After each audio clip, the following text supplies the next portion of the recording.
Good afternoon, it's David Berry-Green from DBGitalia. It's, Wednesday 9th of October 2019. It's 2:30 in the afternoon. The bell of La Mora has just sounded. It's about 16 degrees and I've come to Torriglione, Borgate Torriglione in La Mora. I'm in the heart of Rocche dell'Annunziata. If I'm in the heart of Rocche dell'Annunziata, I must be among the vineyards of the Oberto family at Trediberri. You must, it's a must.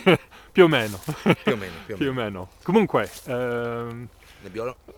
so this is the second year that Nicola is harvesting the oldest parcel of his family's vineyards, quelli che sono piantato In 1951. 51. Called Utin Bastiano, which means the parcel of Bastiano. Okay. Even if nobody knows who is this Sebastiano, but still my grandmother, I asked, like there's a video on YouTube. Okay. You see, she's here and I ask, why is called Utin Bastiano? She said, I don't know. Okay. So there was someone Bastiano here, Sebastiano, Okay. but. So tell us about the show us the vine, show us the fruit, Nicola. Yeah. So this is a Lampia planted in 1951. Okay.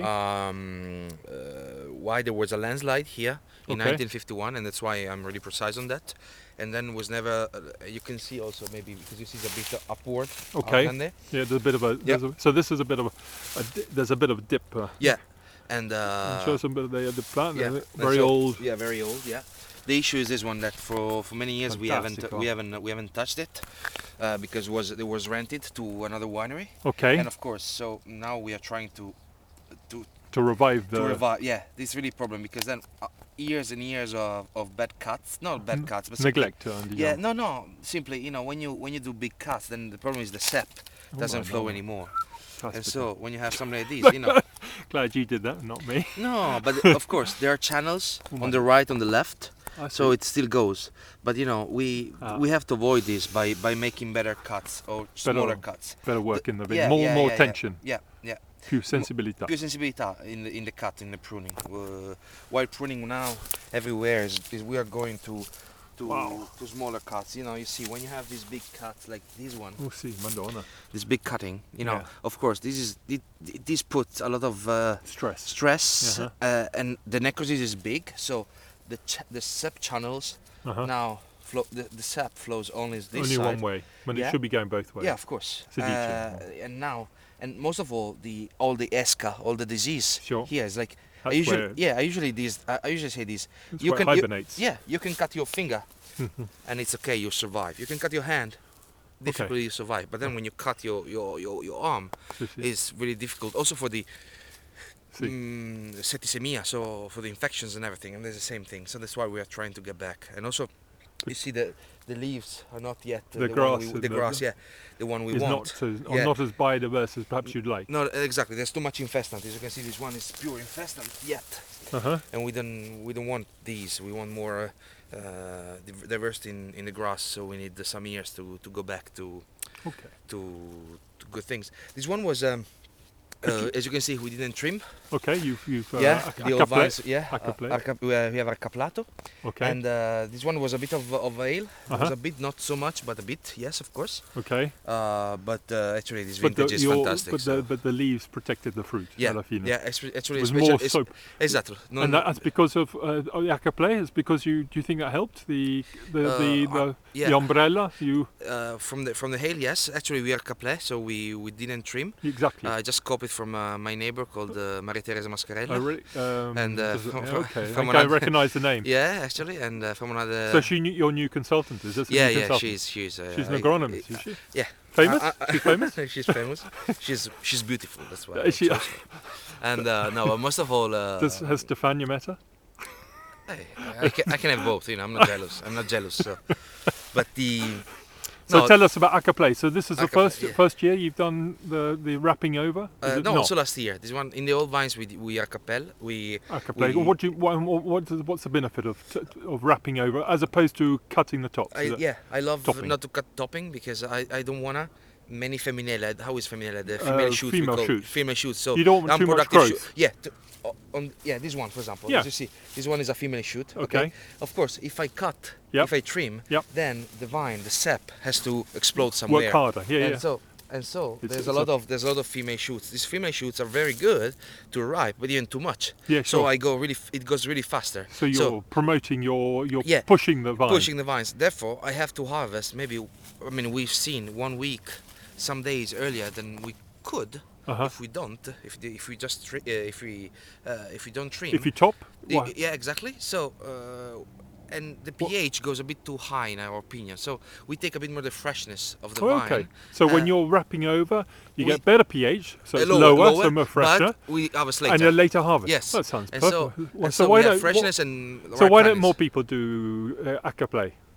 I think that's a good, That's easy why. answer. This is that's why. Yeah. Well, why? But why don't more people? Perché non ci sono altri produttori che seguono la stessa strada?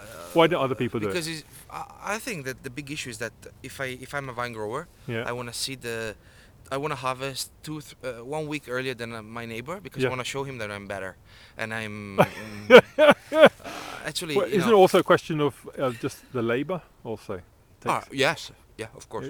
It's much more time consuming, isn't it? It's yeah. easier to top. Yeah, but I can really. Once you've done these, then you trim maybe once more. Sure, only once. sure. Instead, if you just trim from the beginning, Yeah. especially some people trim already from the flowering. Sure. I think it's really a big stress, no? When you cut. But also it looks messier, doesn't it? Of course, and the And problem being is Piemontese, they like. Yeah, but to be honest, Huh? you have some years Uh-huh. where you cannot do this. For example, last year we did some rows, then it started to rain, so we stopped to do that. Sure. Why? So Because there was a lot of mildew. So you can understand that. yeah, okay. So you have to pick you have to be flexible. there's no recipe. It's But actually, we have seen that when you have something like this, and if you make analysis, we are now at the 10th of October, and I could still keep it for 1 week The without 9th any of problem. October. When are you going to be picking?